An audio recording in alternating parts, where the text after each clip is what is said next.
Wayfeather Media presents Clairvoyaging.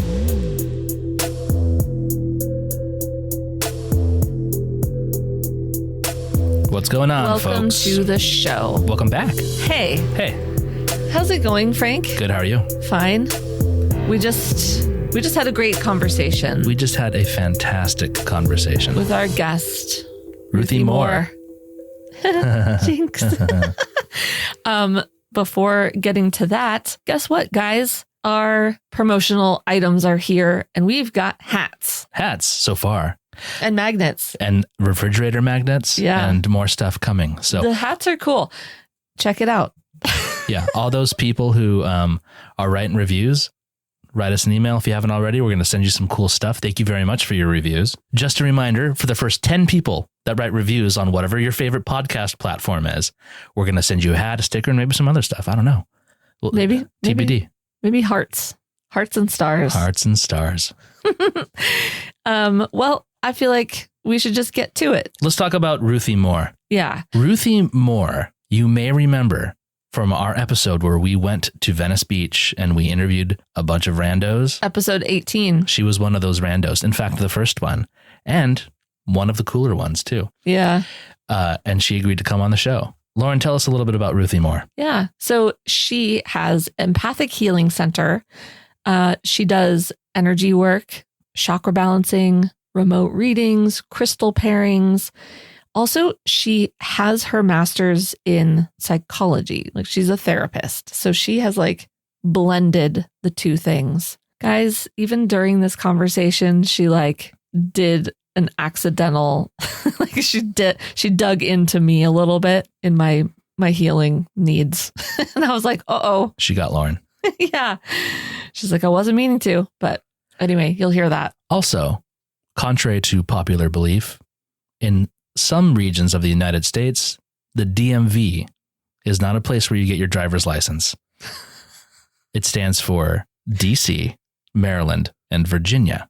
And that's where she's from. Yes. She doesn't work at the DMV. I didn't think she did. I just needed to know what she was referring to. I'm not pointing fingers. All right. Without further ado, Ruthie Moore. Ruthie Moore, thank you so much for joining us today. Yeah, it's great to be here. Thank you for having me.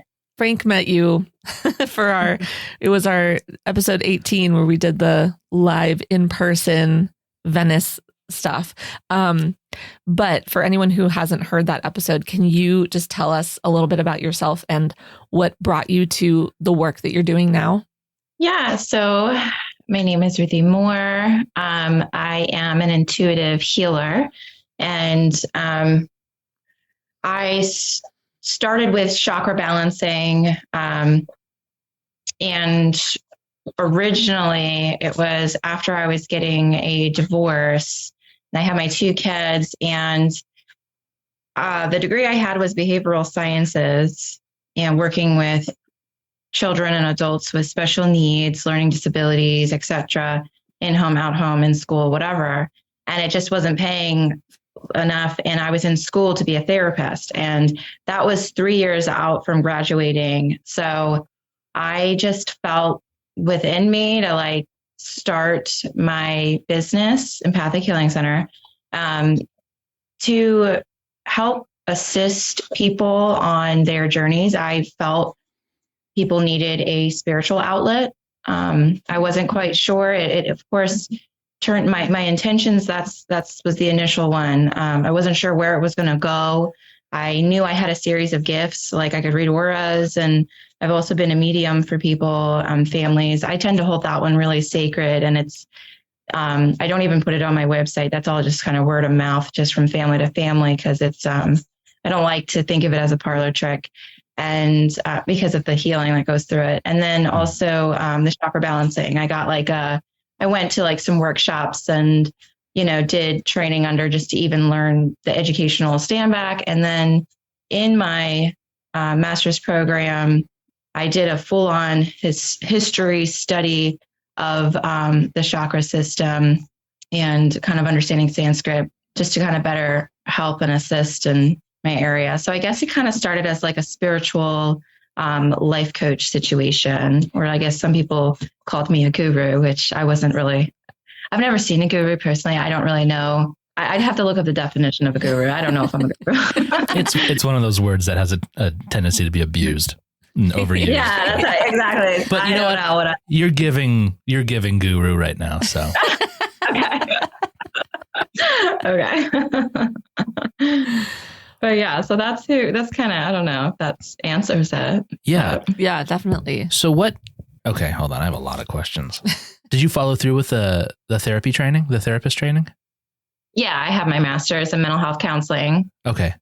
So I went and I got tested and licensed through the board and everything like that as well. I didn't think Empathic Healing Center was going to like be my save all end all. I originally thought I was going to go private practice route.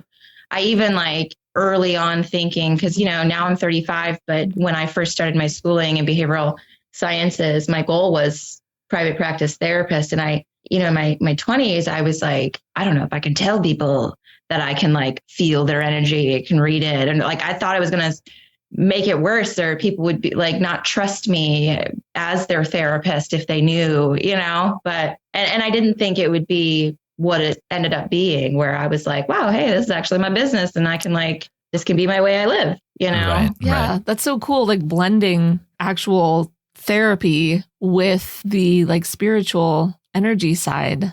The two things must like help each other so much. And I'm sure other therapists think it's cheating, but not here.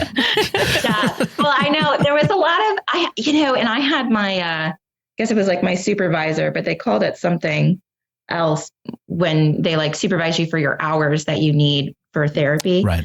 She was always like, this is so unethical. Like she was like, I should have got a new one, but I just wanted to like get through. But she just was like, not okay with it. She was like, you can't just tell people to hold rocks and that they're going to feel better. And I was like, that's not what I'm doing, but okay. What?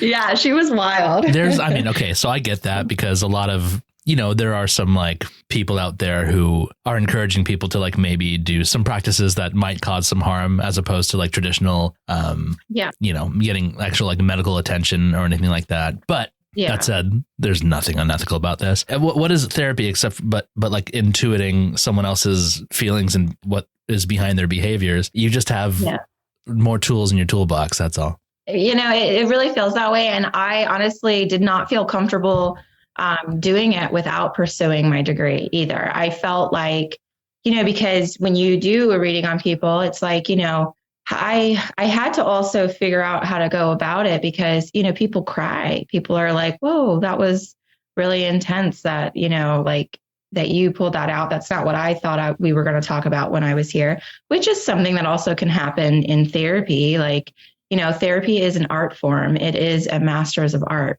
Like, and I do, I myself, like, of course, like have artistic things and whatever that I like to do and be. And so being a feely person is very much my identity anyways. And I do have a lot of love in my heart. And that was an awkward thing to come out and like kind of just tell people, oh, I have this gift. But I do feel like that where it comes from, because I am trustworthy. Like, I feel like, yeah, I can reach you and like know things about you that other people don't know, but it's not going to go anywhere. Like, I'm not a nosy person who's going to misuse it in any way, And so I felt like having the mental health background gave me even more tools. Like, so I have the tools where like I work like out here, DMV. I do have a lot of clients that are working for the government and have like top what's DMV? security. It's like the DC area, right? Yeah. Oh, Yeah. Okay. Sorry. Yeah, no. So DC, Maryland, and Virginia, DMV. Oh, wait. Okay. I only hear the California DMV. I'm like, I know it's not that. Yeah, Lauren's like, oh, you're a therapist for the DMV. Lauren's needed a therapist after going to the DMV plenty of times. Is that the motor vehicle? Yeah. Yeah. That's funny. Okay, sorry. Just needed to clear that up. You've got a lot of people that work there. So funny. No, like people who work like, government contracting, like they have like this top security clearance and they're like not allowed to say anything. So typically the therapists that they go and see also have to have clearance. Right. But the way that my intuition works, it's not like that I'm like, oh, I saw where you were exactly and this and that, whatever. It's just more coming out of like, I can describe their emotions and what they're feeling kind of on a regular basis. And then that brings to mind pictures in their head of what it is that they're experiencing. So they can have these like emotional releases, like crying, you know, and then not have to say anything to me. And then I just like, so those are always like my most awkward clients for me. Like I love them. So I'm not awkward, but it's just like, I'm like I'm going and I'm like, does that resonate? And that's it. And I'm like, okay, I guess I'll keep going. Oh my gosh. Yeah. So it's, but I feel like it was, but again, the mental health gave me tools because then it's like, okay, when they're having these emotions, when they're going through these things, elements that they can't change, you know, that's really what it is. Like we have spirituality, but we're all people. And so those tools as people that they've studied in psychology is going to help you. And I feel like it's a disservice to go and be spiritually anything and then to not have the assistance of someone working with you mentally and emotionally while you're going through some of that. Right. You know, not everyone's resonate with the spiritual side of things, and that's fine. But my point was to be the person who did resonate with it because I knew I was a little girl who grew up seeing spirits and stuff. So, you know, I knew there was other people out there that a way to kind of, combine it. And that's what I did my paper and some of my book on too. That's really cool. When people say, like, when you say you can see auras, like, what do you see? What does that look like for you? Okay. I never looked into spirituality, like seeing spirits and things like that and feeling energy was just like my mom was just always like, yeah, it happens. It's just real. That's whatever. And, you know, we grew up Mormon and, so then there was that thing, but it was really more like, you know, you go into church and learn about Jesus. Like that was kind of like the extent of it.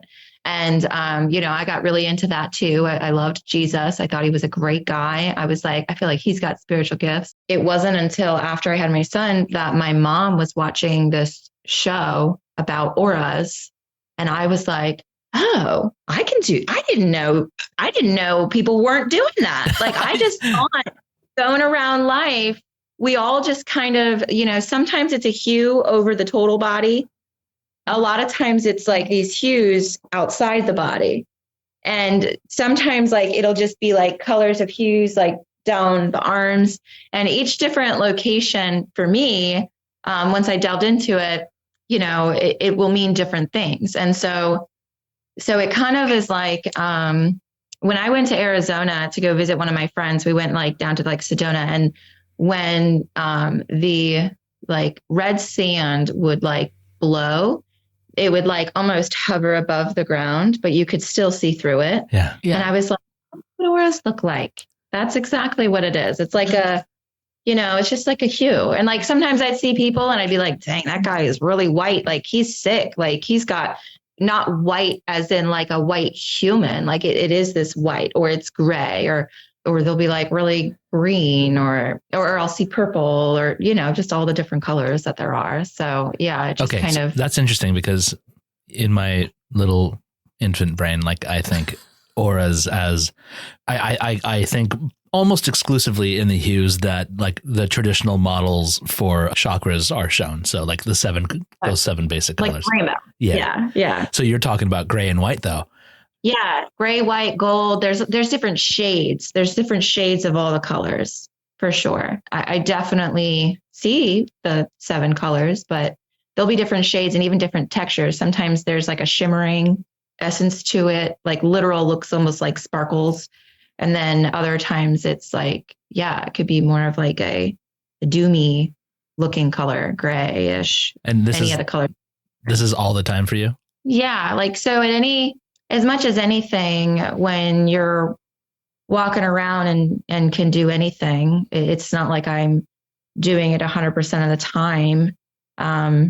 like I said, I don't necessarily feel like a nosy person, and it's not very interesting to me. So I'm not like, oh my gosh, look at that person's aura, look at that person's aura. Right. It's just like I'm working and seeing with people, and it's as much as I can look into it further. Maybe I get a dust of it. And it's the same thing with spirits. Like I definitely pay attention to even spirits a lot less, especially as it becomes your job. Yeah. At any point, like, I mean, I could even like you guys far away, I can read auras and, just, I get a sense of it and can just, what I've found is, it's connected to your pineal gland. And I could be saying that wrong because I say a bunch of words wrong. Dude, maybe it's pineal. I've heard everything. You're good. Yeah. It's definitely a mind's eye, and it's why I can do it what I call remotely. But when you go into a crowd of people, do you see just like a sea of I asked her this because rainbows? When we were in Venice, I was like, how overwhelming is this environment? And she said, absolutely. I know. I remember that question, but do you see it that way? Like, or is it just if you kind of like tap in? I would say, it took me work to not tap in. Okay. Yeah. To tap in, sometimes it is because I am what I am. And if I'm not like, if I'm not doing much, like for the most part, yeah, I look out and it's a part of what I see in people.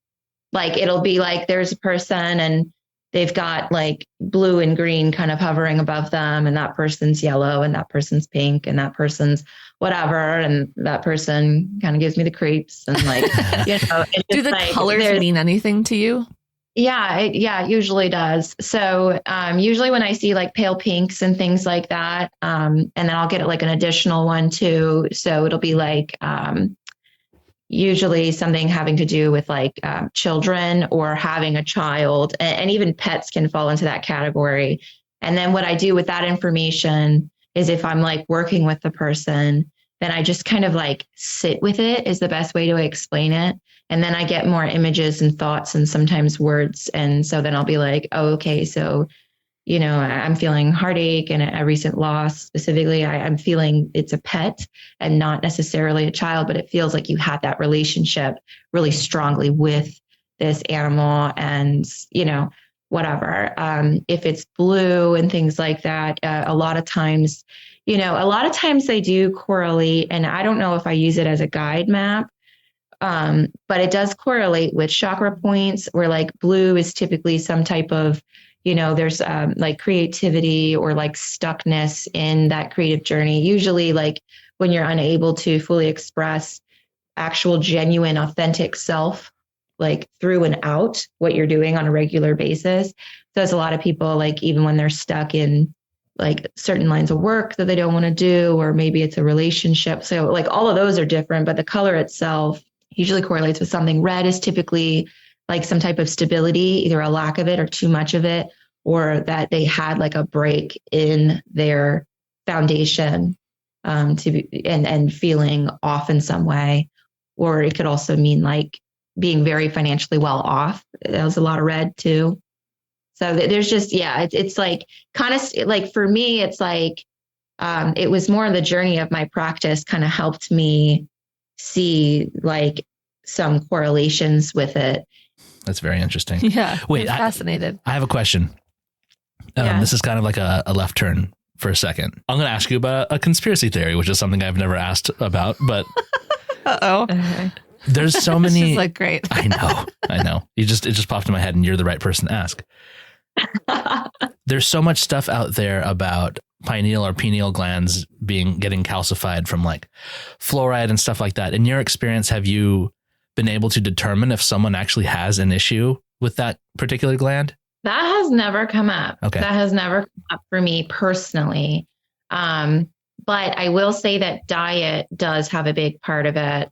I've never been like, oh gosh, yeah, you got a lot of fluoride. It's typically, because I usually send people, like if I'm getting a lot of, nutritional like deficits in some way where I'm like, yeah, there's a lot of gut things going on. There's a lot of cloud going on, and I'm really thinking it's their diet.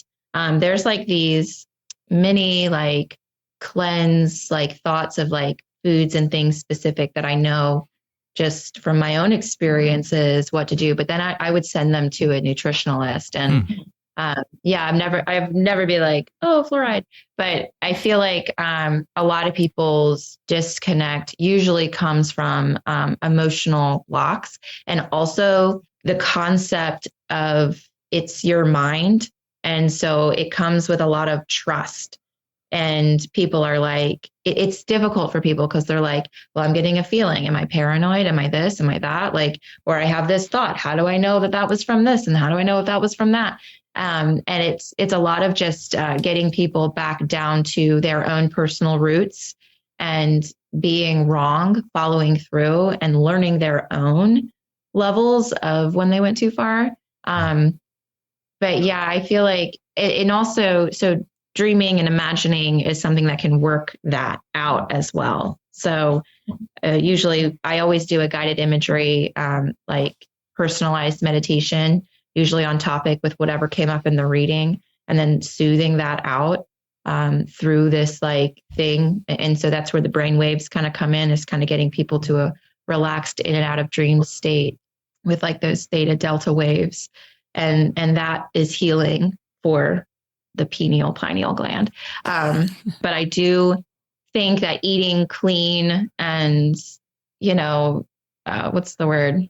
Filtering your water and things like that. Like I have a garden, like in my, I like to do things like that too, to have things more from the source. Yeah. That does help with intuition, what I found, but that's good to know. Yeah. Just because you're more comfortable in your body, really. So you have more control of your body if you're controlling what it is that you're putting in your body. For sure. Yeah. Do our auras show you how many French fries we've had this week? Because it's not good. It's not a good number. In and out, McDonald's. We're in trouble. Don't look at that. French fries. I love French fries. I actually love French fries. That's like my number one thing anytime. Because I was our daughter's free favorite. for a while. And it's like French fry is like the safest food. It's potato. Yeah, see, it's good. And then it's sterilized through very hot oil. So it's it's a health food. It's clean. It's clean. I love it. Oh my God. I learned Reiki. Last month I became a Reiki master. Congratulations. Thanks. I'm still working on chakras. And whenever I hear about chakra balancing, I'm kind of like, what is that? Yeah. Oh my gosh. I love this. I even have a YouTube about this. I like it because it's the most common question I get when people first come and see me.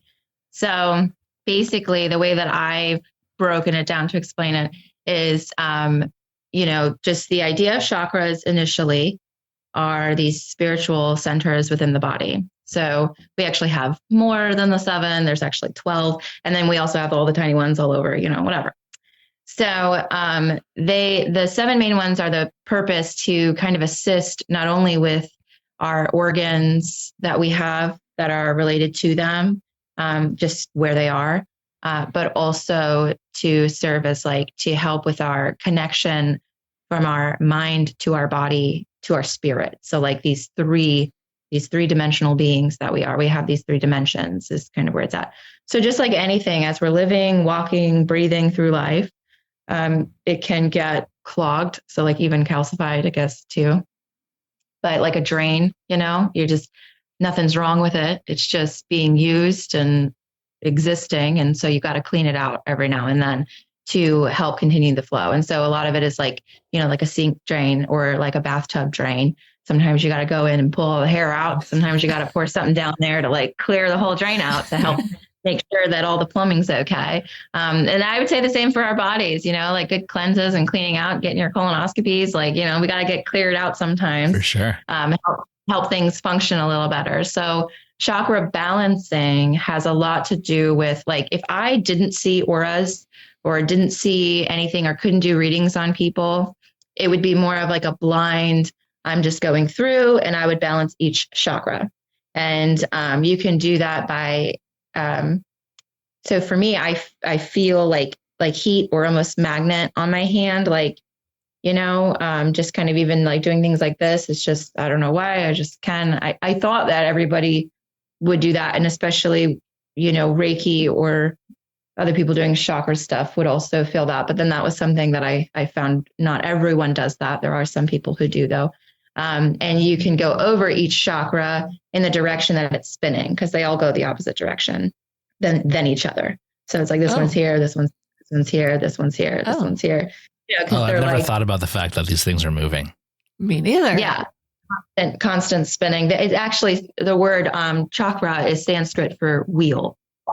Okay. So it's a spinning wheel. Amazing. Spiritual. Yeah.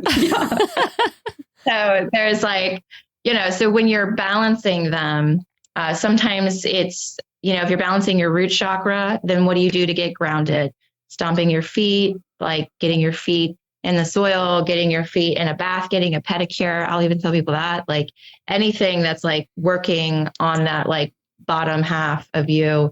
And then kind of like working your way up with that. The sacral is going to be anything with water. It's connected to the water element. Also rotating, anything sensual, like dancing is a great thing too. And then your solar plexus, that's the fire element. So even gazing at fire gazing, stargazing, like anything like that, even hearing it. And then the heart is air, it's also harmony, friendship, connection. There's all of that too. And then it just, so each one has a different element that it'll work with. And so that's what I did in my practice, is depending on what chakras were either spinning the wrong way, going out, or too expressed, is the chakra points that I would interact with to help either counteract or add to. And I typically would use aromatherapy, music therapy, and then the tactile crystals in association as well, because of the energy give off that they have. Wow. Okay. I'm about to give you a lot of my money. Yeah. I've mentioned this. I don't know. Maybe I haven't mentioned this on this podcast, but I just kind of realized, I think, that my solar plexus has some, I don't know if so would you say it's like stuck energy? Is it trauma that's trapped or something? Because I was doing this like forgiveness exercise like a week or two ago, and I felt this pain in like right in my solar plexus, and I was like, oh, this is what it's attached to. How do I help that? Exactly. I love that, because that's so beautiful to me.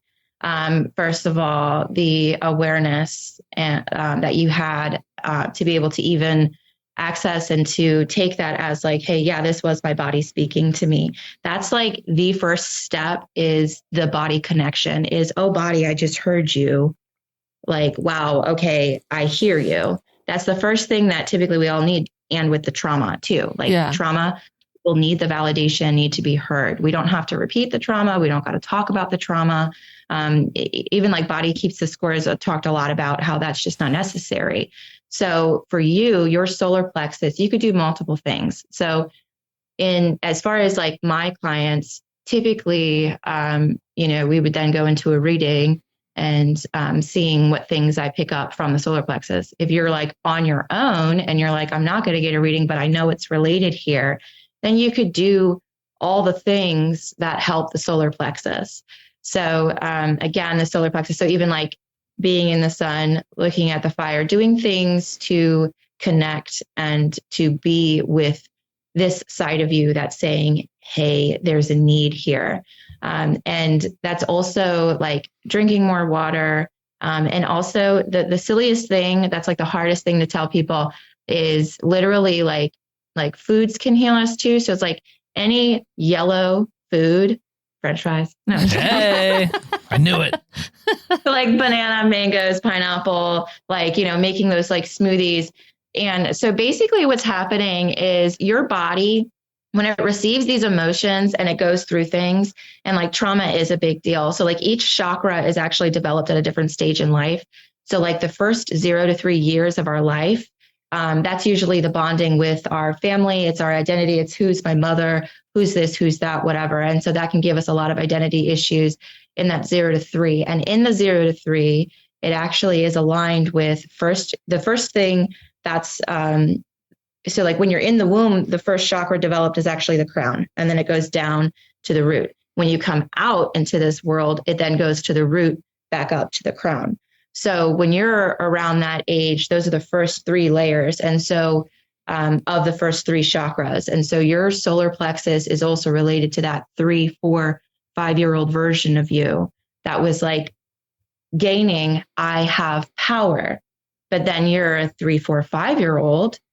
No, you don't, And so it's that battle of, that self-identification, like, well, then who am I if I don't have this, or if I don't have that, or I have to listen to this, this is what I was feeling, but that's not okay, and whatever else. And so a lot of that, because it's trauma that is kind of going back into it. And then it also goes into your personal identity, which is then middle school. And, middle school's rough. So then there's all that trauma that goes into there as well. So I would say the notes to do, so I give people like a tool bag themselves. And so it's like a sacred space, time to self, focusing on that area. There's different sounds and frequency waves that also coordinate with each chakra as well. So even just not even worrying about it, like going on a walk and just listening to, either HGs or frequencies that are, because sound is color, how it vibrates to a different color. So, listen to the color yellow, and that helps move forward. You breathe in it. You say, I hear you. I feel you. I don't need to know what it is. I release you, because all of these emotions, they just stay within us. They harbor because our body says, wait, are you giving me something to digest? Like, I don't know how to digest this. Let me store it over here. And then it just sits there and houses there, and it just collects with anything else that resonates or triggers that emotion. It's just going to collect, and it becomes these actual stored energies inside the body. And that's what I find when I do readings on people, is that's how I know information about them, is I'll be like, oh, whatever is in here, and whatever I'm picking up, and then actually like using that energy. So it's like even hand movements like this, and like pushing it out and through the body to like release. So it's not going to be like, ta-da, my solar plexus is fixed. It's more like, treating it, recognizing it, thinking of it, putting it first, until you start feeling the improvements. You can know the improvements by hearing your mental state. Am I feeling that I have personal power? Am I feeling in control of my life? Am I feeling that I have mental clarity? If not, then that's okay. Talking to myself kindly through it, but then adding these new material into my life, these new healthy habits into my life, for as long as I need, and go back to them as needed. That was like, I was trying to generalize it without going into it. But also like everything you said, I was like, oh boy, that is. I know. I was trying so hard not to do a reading. The second like several things, especially with like middle school and like 3 to 5. I was like, oh God, I'm going to start crying. I was going to say, incoming. I literally was like, oh no, wait, hold on, wait, don't read her. Yeah. I was just scanning the room for tissues just in case. Oh shit, it's coming. I was like, oh, when she says people start crying, I'm like, well, that's me now. I feel like if you get someone as a intuitive therapist, I feel like if you get someone to start crying, like that's a gold medal. You've done a good job. Do it every day, all day. No, it's like, it's actually interesting how comfortable I've gotten with it. Like when I first made people cry, when I was like, because, for me and anyone listening, they're going to be like, well, that was real generic in general. It feels and sounds that way. Sure. But then if you know each other, and then for you, you're like, wait a second, that's resonating with me in a couple of different areas. I was like, this isn't that general. She's got like a little hint of like intuition. She's trying to keep at bay. I know, trying not to though. Oh my gosh. 'Cause I'm also like, it does come very easily. And then it's like, I'm sitting here trying to think of examples. I'm like, well, I'm sorry, but you're what's coming to mind. Yep. Yeah. No, But I mean, thank you also. Cause like, I'm like, how do I heal this? What do I do? And you just gave me so many tips. So that it brought up a question for me. Do you find that people get stuck in the analysis of their trauma too much instead of actually like progressing it? Wow. Yeah. I had total body chills. Absolutely. Which it's hard not to. It's hard not to because, and this is why I really feel for people. And this is why I love what I do is I've had a few clients that I've had to let go and just, I will validate you and I will be here to honor and you can say it as much as you want. But at the same time, it's like, yeah, you can start. So there's a couple of things there because you can start to worsen the trauma. You can then trigger yourself. And then you're also embedding it in your brain. The more you say it, the more you talk about it. The idea is to actually heal from your trauma is to stop thinking about it and to let it go. You're forgiving it. You're forgiving everyone involved. You're forgiving you for the way you reacted. You're forgiving. It's just this constant, this doesn't have to be a part of me anymore. And it's not a part of my story. It's actually a very empowering step to remove that trauma from you. But it's very difficult because they're like, wait a second, this is where my identity came from. This is who and how I became who I am. Who am I if I'm not this? And if I did, this is what I can, so it's, well, you're more than that. You're more than what you've come from. Your identity has been made and you're also allowed to continue to change. A lot of times when you hit your 20s and then getting older, you just like feel like you're a hypocrite if you change. We're meant to be hypocrites. That's a very good thing. We should all strive to be a hypocrite on a regular basis because we're not growing, Right. If we don't learn something new, we don't realize that, okay, it's okay for my life. It may not be okay for theirs. That's okay. No problem with that. Hey, this isn't okay for my life anymore. It used to be my whole life. There's traumas that I'm sure I'm holding on to that I maybe am not even aware that I'm holding on to. It becomes your voice a lot of times too. You just, you're fighting for yourself. One of my sisters, she lost her baby 6 weeks after her baby was born. Oof. And it was just a completely sad thing, of course, for the whole family and still is that happened. And it's one of the reasons why I first was like, okay, grief counseling. And then after I went towards grief counseling, it became trauma because, and I specifically was very interested in trauma. Not only did I have traumas in my life that I felt was helped through therapy, and I wanted to also be a part of that, but it was also because, trauma is very interesting. It's something that you have been changed forever and there's nothing you can do about it. Like what's done is done. Yeah. And it just seems like such a helpless place to be. And then doing this, I realized how many things are traumatic and how everybody has a trauma. Like it wasn't just, I always thought of the people who like have to live every day and now they're quadriplegic or now they're blind or now they, had a loss, but it's so much more than that. Like it's relative. I always use an example, which has never actually been a real client, but like someone can get a paper cut and it's the worst thing that's ever happened to them. And they just can't stop that. Yeah. But you know what I mean? Yeah. I literally am like, I would feel really bad for you and your paper cut. Like that is how I am because I'm like, sadness is sadness. Yeah. You know? That's a recent realization of mine that I wasn't giving trauma. It's like, I don't know, it's space. I just kind of washed over things. And I would say like, it could always be worse. My life isn't that bad. Yeah. It wasn't that horrible. Mm-hmm. Yeah. Yeah. Like, divorce and lost my brother and all this stuff. And I still, it could always be worse. It's not that bad. I still had all these other bright spots and all this other good stuff, but it kind of trivializes it doesn't help you heal as much. Yeah. You have to honor yourself in the way that you feel. And you have to realize that counts and that matters. Yeah. We learn, especially early childhood, we matter when we whatever. And so for some of us who get in trouble a lot, I matter when I mess up. I am who I am when I hurt, and so that's where a lot of us learn it.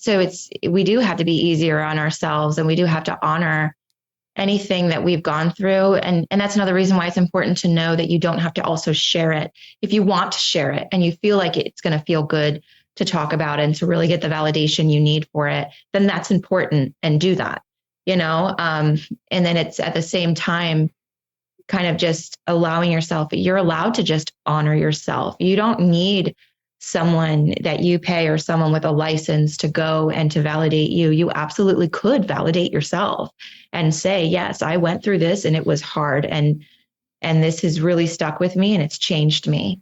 And, it just, that type of validation and honoring is the first step of really body listening and connecting again to the spirit and the mind, and just trusting yourself and creating that intuition for yourself too. Yeah. You might not need someone with a license, but everybody needs a Ruthie. So. So you have Empathic Healing Center. Do you also have a therapy practice, or is Empathic Healing Center your thing? Yeah, Empathic Healing Center is my thing. Because for me, I'm like, so when I went through and I was doing my internship, I worked for a nonprofit organization, and it was beautiful and it was wonderful. And I felt my therapeutic connection was called cognitive behavioral therapy, and also dialectical behavioral therapy, which is DBT. So CBT, DBT, and then it stems from the historic REBT, which is the ration that, so of the emotion that creates the behavior and, of you. And so it's like, okay, my emotions are what makes my behavior. So it's important to target those. And then, so DBT was a psychology therapeutic practice that uses mindfulness and, they use what's called filtering, which you can do by meditating. So if you're not a spiritual person, you could very well go to a therapist and they would start doing meditations with you either at the beginning or the end of the session. Totally normal. I encourage my clients to have a therapist, because I do keep and track like a treatment plan, and I do keep and track goals, but I don't have somebody that I submit those to like a regular therapist would. And I don't have the worldly tools and resources and programs. I could tell people about them and I could have pamphlets about it, but I always feel safer when someone's going through something with me to also have somebody else supporting them, because I do focus mainly spiritually, chakra based. Help them create their own sacred spaces, to help them create their own healthy rituals. And that's kind of what I talk about too in this book so it's finished writing and I'm trying to get it edited, and oh wow, that's amazing. Yeah, thank you. And that's the goal of the book too, is the information that I give a client, I kind of have it stemmed down to what to do, like what tools that they could use and would be helpful and has been helpful. What's it called? My book? Yeah. See Your Life Through Your Soul, Eyes Wide Shut. Aha. Ooh. And I connected it with it was called a conceptual manuscript, which is like the best way to, like your thesis. So the chakra balancing for improvement of self-esteem and development of personal power, a non-binary, non-religious approach to finding your spirituality. So put me down for a pre-order. Yeah. With the amount of heavy topics that you deal with your clients, how do you take care of yourself? Yeah, I just try really hard to practice what I preach, So, I had a pretty difficult emotional upbringing and went through a series of my own issues, traumas and experiences like we all do, but they definitely were taxing. And I found things, with a lot of trial and error that helped and alleviated and got me through so that I could at least, keep going at the very least. And I feel like that those are the tools that I like to share and use. And then also, of course, making sure I'm taking care of myself physically, mentally, emotionally, and spiritually. I do have, all my own like rituals that I've kind of created. And sometimes life gets busy and you have to put some of those things down. And when you start to notice yourself not doing quite right or feeling that awesome, then you got to pick up all those tools again and start using them again and making more time and prioritizing yourself, whether it's your mental health, emotional, or spiritual health. I think that we need to make time to prioritize the three of those things regularly and more often, and allowing us to fail other people on a regular basis if it's needed as we're striving to take care of ourselves. So yeah, I meditate like all the time. Like I meditate multiple times in a day. Like I have to. And then I also meditate like to fall asleep, and then I do have my crystals. I do have my sage. I do yoga. I'm in a hip hop dance competition team too. What? Oh, So. You buried the lead with that one. Oh my God. Yeah. That's what we needed to hear about. Yeah. And that's really fun. So, That's awesome. Connection, staying close to friends, like, all the things that there are to do. It doesn't keep you from feeling. And that seems to be what people's goals are, which is understandable because happiness is not necessarily the goal. It's honoring every moment as it comes and just, being grateful for different things on a regular basis. Yeah. So. Yeah. How do you keep yourself from like carrying other people's stuff or like energy? She just told you. She drinks a bottle of wine and she watches The Bachelorette. Are we not having the same conversation here? Some people have they have huge energy, so it's like, ugh, that's stuck to me, or they take it from you or whatever. I'm like working on that. We're also working on that with our daughter. Has a lot of empathic stuff, and we're trying to tell her those aren't your emotions. You're carrying someone else's. Yes. Yeah, that's a big one. For sure. And then understanding too, that we're going to have a response to those emotions as well, and then have our own emotions. And so when you're doing that, it stings, but you also have to so it's like that person is really anxious and now I have a lot of anxiety. Well, now I have to manage this anxiety how I would if it were my anxiety, just to help your body kind of rebalance. But at the same time, so a lot of times I tell people it takes a lot of self-trust. And so it's the development of literally using a bubble and a shield. And then you intentionally, intentions are huge. Intentions are these big pieces of us that help us stay clear and on our goals and in the direction that we want to go as well. So intentions are really important for specifically empathic people too, to where it's like, I'm going out my door.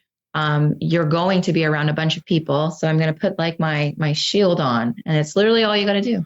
You just literally think about that being on there. And that's the part that gets the hardest to maintain mental balance, is when you're talking to yourself spiritually and you're like, just because I say it is how it is, that can make you be like, but is it? Yeah. And you just have to, it's a life journey to continually just trusting yourself. And then when you come back out, to wash it off. And so the best way that I tell clients to wash things like that off is to actually take a shower, which also helps when you're in that mental, emotional stress too, because showers, they hit your body the way it does to kind of help rebalance you and touch all the different nerve endings that it needs to. Also, water is healing, sacral connected emotional connection. So all your emotions are in there as well. And then you just literally watch it all go down the drain. For some people, it helps to wash something off. You can even have for children, food dye, you drop it into and watch it go down the drain, and you name the food dye. You say, these are the, emotions and things that I'm experiencing from others and people, and then watching it go down. And you can actually visually see it going away and you are free from it. And that's nice. Yeah. So those types of things, citrus is really good too for alleviating the depression, because anxiety, it works if the recycling symbol. how it's like the arrows, like literally we can have our anxiety. Well, once it goes away, unfortunately, it like wraps around the gut and it becomes our depression. So it's like anxiety. Oh, I can't do anything. Depression. I literally can't move. I feel completely weighted. So it's kind of like honoring that cycle by allowing yourself to cycle. Like, okay, this is how I'm feeling right now. I'm not going to feel this way forever.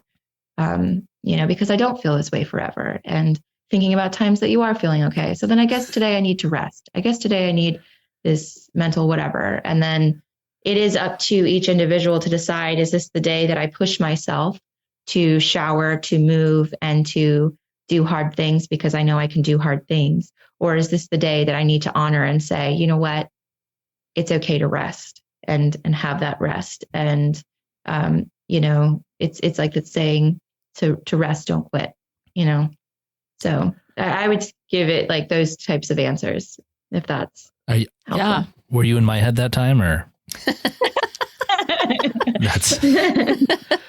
that's me?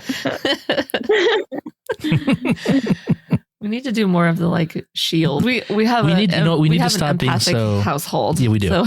We need to have a better plan, and we need to stick to our plans. Oh, before we leave the house as a family, we need to do that.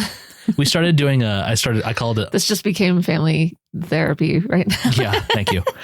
She's we started doing. I call it a car wash. Which I had to explain to my daughter. I don't mean like we're going to get a car wash. Yeah, she's like, I'm so excited to go to the car wash. Yeah, we're going to go through the car wash. I'm like, no, that's not what I mean. I mean, when we get in the car, we're all going to wash like emotionally and like cut our ties to where we just left. Yeah. But we don't do that before we leave. We don't put on the armor. Yeah. Do the shield. Yeah. Yeah. Yeah, exactly. Yeah. To shield and then to unshield. And some people shield with prayer, and that's kind of where, like, I kind of look at all of our different practices that we have just like around the world. And some people, they swear by it and they say a prayer and they ask for all the protection and things that they need. And at the end of the night, they pray and remember all the things they're grateful for and whatever. And so you could do that with or without prayer. You could pray to the idea of deity. You can, or just to the idea that, there's something greater or bigger. Religion a lot of times, and like, if, no offense if you're religious people or not, but it's kind of almost an outdated, parenting model, which I actually feel is more along the lines of authoritarian parenting style, which is just not the way to go. And it's just a lot of like, if you do this, bad things will happen to you, which also creates a really unhealthy negative thought cycle as well. But there's some practices within it that are not so bad, seeking after good things, good people, good books, and then having those moments of intentional asking for, receiving for, gratitude moments of just that personal, spiritual, internal self going through those cycles. So, I'll pray with my kids. I've got 3 kids, but we don't go to church, but I do, for the practice of, okay, let's put on our bubble suits. I tell it to them as light. We're asking for the light. It's going to surround us with light. We're going to send that light. And I love it because my kids, they're little and they'll be like, light around us. That's fun. But yeah, like, what is prayer except for just like intention setting? The word prayer has a connotation to it that I am not a huge fan of. But like intention setting, it's all the same thing. Yes, so I do like that. Yeah. 3 kids. You think they, you said Oliver, Layla, Levi. Yeah. Oh. Are they gifted?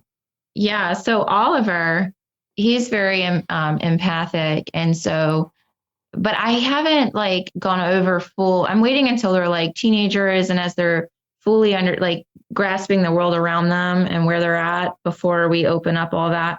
Because having it open for me as a child was more traumatizing and I felt more hurtful and it was like more harm than good when it came to the spirits side of it. So, and for sorry to interrupt, but was that because of your Mormon upbringing or was that because of just it being scary? Because spirits are scary and haunted houses are not fun and like it's confusing. Like it makes you feel completely unsafe. Sure. Like I didn't understand how this thing couldn't hurt me when it was like scaring me. Right. And, you know, my poor mother and family, like they didn't know. Nobody knows. And they didn't know to the extent that I was experiencing it either.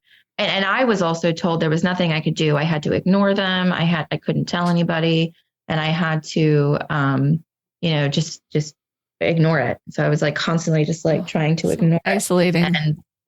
And so like for my kids, like, you know, Oliver, he can feel. I had to tell him, you know, not everyone can feel people's emotions like you can feel. Because like he was thinking everyone could feel what he was feeling, and he was feeling really vulnerable. Identifying it is so helpful. That's right. For kids who have sensitivities, like just saying, by the way, this is not something that everyone has. Right. Yeah, exactly. That's a big deal. and just kind of explaining that it's like, you know, some people naturally are really gifted at math or cartwheels or whatever else is doing in their world. And this is just what your body does. Yeah. And then my daughter, it was funny. I was like, it was when I was in my internship and I was like divorced, and I was like thinking in my head in the car ride, and I had picked her up from the babysitters, and I was like, oh, I should just make them food. I don't want to take them to Chick-fil-A. It's like not good for their body. And I was like, well, but mac and cheese, like, is that any better? Like, you know, and I'm like having this in my head. And my daughter's like, I know, yeah, solar plexus. Exactly. She like was in her car seat, and she just went, yeah, Mom, I think Chick-fil-A is good. Wow. And I was like, oh, okay. Well, that's good to know. And then like, you know, there was like this time where she was like, Mom, why were you in my room last night dancing? And I was like, wow, that's creepy. Oh my God. That was not in her room dancing. And then I was like, you know, because she was so little, she was 3. I said, I was like, oh, I just had to get something from your room. And she's like, then how come you kept running away from me when I was trying to get closer? And I was like, I'm sorry. Like, I just kind of like left it at that. And like, if it's a memory that she has older, I'll go more into it, but I didn't want to impose. And I don't necessarily think that what I did was right or wrong. I just feel like it was how I felt I wanted to handle the situation, and me just knowing she's sensitive to it. So then I told her, you know, when things like that happen or whatever, you know, you can just like send out a light and say, and you spread it through your whole body, and you spread it through your whole room, and everything goes away. Because kids, you know, believe in Santa. So it's like they have this stronger ability to be able to protect and shield themselves spiritually than adults do, because they are more easily manipulated by these positive thought cycles. And so the information that I'm giving these adults to try to deal with their spirituality, I'm just giving it to them and just shortcutting all of the experiences they had, and just honoring the fact that I have these things, they're more likely to have them. You know, how was I going to handle that was always a thought. And so I'm just telling them the things to do. So they know how to do chakra balancing. They'll even do it with little pendulums. Wow. You know, my daughter says I'm like Elsa because I've got power in my hands, because they can feel it when I do their balances. They meditate. They do, you know, like all the body awareness, like kind of just handling that. Levi too, you know, he's 3, and his sensitivities I can tell come because of his like emotional dysregulation that he goes through. So he's definitely picking up very sensitively on all of the energy. And like, you know, when I'm not doing well, or if I'm going through something and I'm feeling really frustrated, it's like how careful he is, you know, gives me those signs and triggers as well, where I'm like, okay, so they definitely, I don't know what and if they'll do anything with it. I felt a call for mine. Daughter says she wants to balance people's chakras when she's older too. But my son says he wants to be a YouTube channel person. So, you know, I just let them be whatever they want to be. Yeah. You know? So how do you feel? And then we'll probably let you go. I can talk to you forever. Yeah. I almost did on the boardwalk. How a big like impetus for this podcast is to try and normalize this stuff so that people who are growing up with these abilities don't feel like they have to suppress them. So like raising your kids who are sensitive in your environment, in your community, like, do you have a sense that there's any kind of like, whoa, what a bunch of weirdos or anything like that? Oh yeah, really? Entirely. Unfortunately, where I'm at, yeah, it was especially because, less in the Annapolis area, but like I'm over the bridge in Stevensville, and it's pretty small town. It's pretty like hunting, turkey season, ducks, fishing. People who they do go to nature, but it's still the flags, not to get like political or anything like that, but like Confederate flags and big monster truck, So, there's they're not listeners of our show. So. Yeah, I don't think they come here. It's okay. They're not listening. But it's like, I've definitely noticed, there's no other, person out here right now. And it's just, I do still like, there'll be the like, type of reaction. And some people are like, oh yeah, I'm into that. Yeah, secret.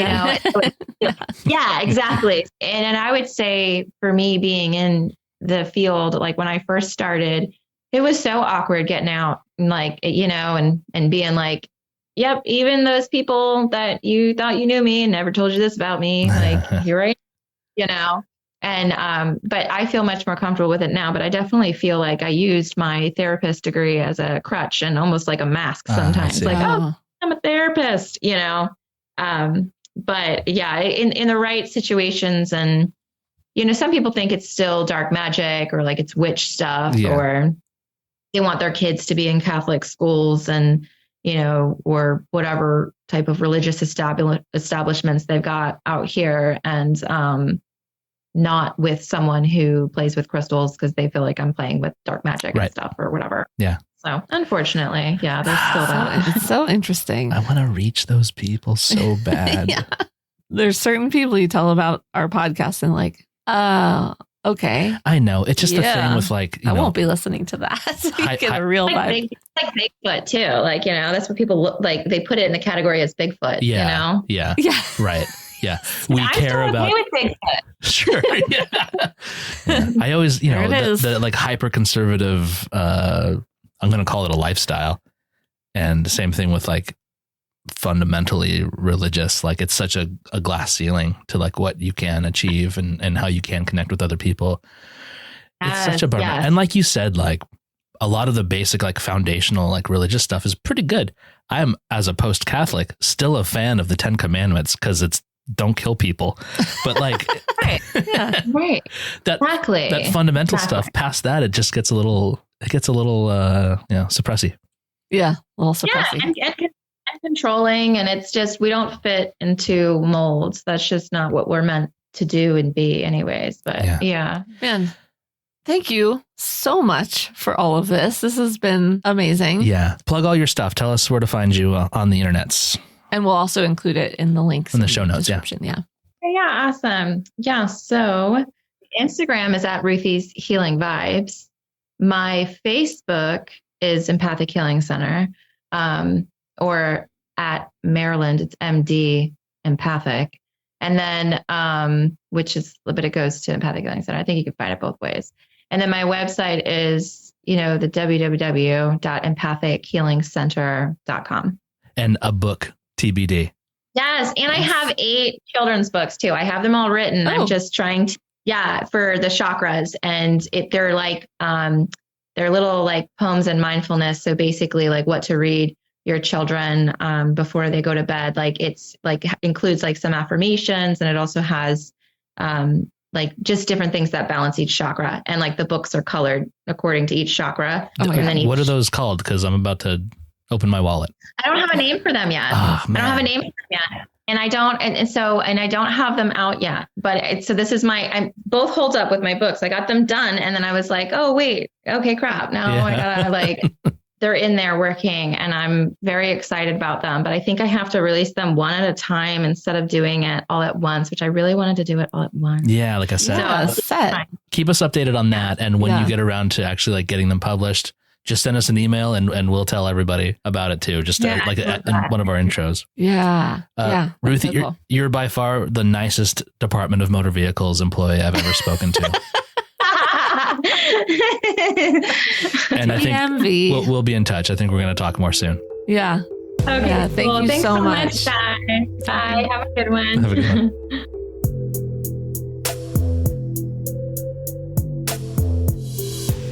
Thank you for listening.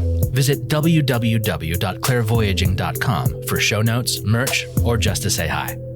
If you'd like to support our journey, visit www.buymeacoffee.com/clairvoyaging. This has been a production of Wayfeather Media.